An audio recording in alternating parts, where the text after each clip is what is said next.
veces Dios permite que el viento sople fuerte, no para hundirte, sino para mostrarte que su mano sigue sosteniéndote. Queremos el milagro, pero no el proceso. Queremos la promesa, pero sin el desierto. Sin embargo, las grandes victorias nacen en medio del dolor. Mientras más cerca estás de tu propósito, más dura será la prueba, porque el enemigo no ataca lo que no tiene valor. La tormenta no significa que Dios te abandonó, significa que algo grande está por nacer. Así como una madre atraviesa el dolor antes de ver el rostro de su hijo, tú también tendrás que pasar por el fuego antes de ver la gloria.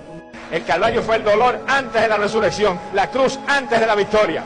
Así que no huyas del proceso, porque Dios no ha terminado contigo. Él no se rinde, no retrocede y no olvida lo que prometió. Aunque caigas, Él te levantará. Aunque llores, Él te consolará. Porque aquel que comenzó la buena obra en ti, la perfeccionará hasta el final. No temas la tormenta, teme rendirte antes de ver el milagro.